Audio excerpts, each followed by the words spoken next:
Դրից jsem. Jsem. Ten sám.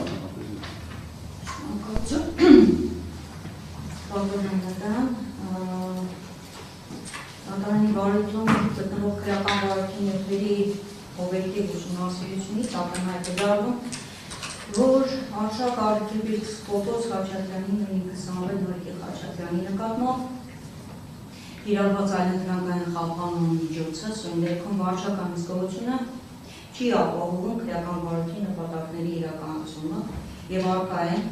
օրենքով նախատեսված այնպիսի ռիսկեր, որոնք կարող են չզոհացվել բացառապես այլ խափանման միջոցի դրա դեպքում կալանքի կիրառմամբ։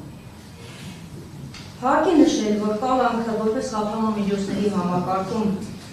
բացառիկ միջոց կիրառվում է միայն այն դեպքում, երբ որևէ այլ միջոց չի կարող արդյունավետորեն կանխել նշված ռիսկերը։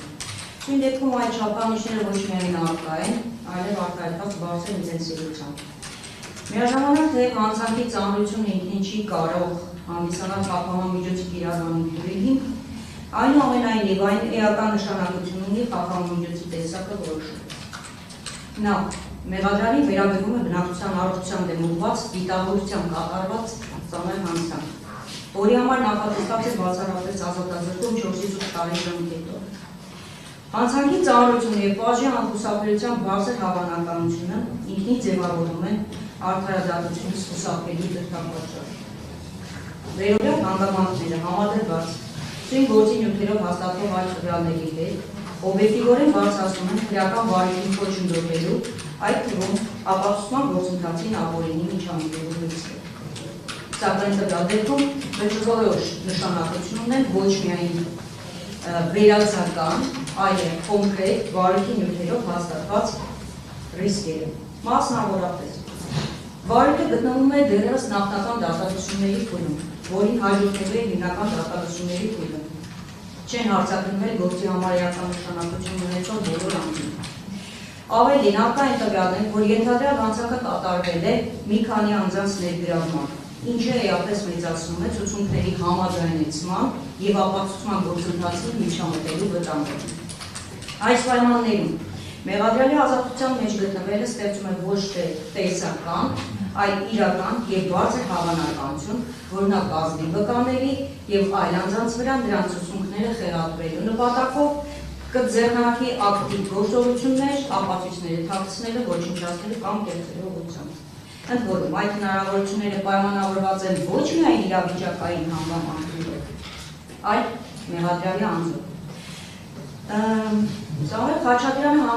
հանդիսանում է ազդեցիկ դիրք զբաղեցնող անձ, ունի ենթակայական եւ հեղինակային կապեր, ինչը նրան տալիս է իրական լծակներ ներգործելու այլ անձանց վարքագծի վրա։ Այս հանգամանքը էապես բարձրացնում է ապօրինի ազդեցության գործադրման ռիսկը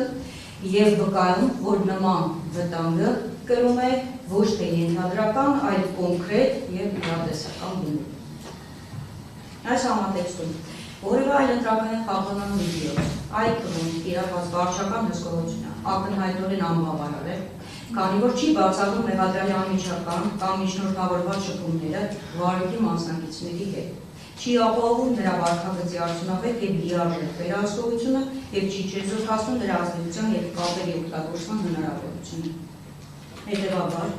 առավել մեղմ խափանման միջոցների կիրառումը չի կարող կանխել վերը նշված ռիսկերը եւ կկրի զուտ ձևական արհեստական բնույթ վտանգի տակ դնելով արդարադատության իրականությունը։ Ուստի պատվաժան դատարանը առաջնորդվելով ոչ միայն համաչափության, այլև արդյունավետության սկզբունքով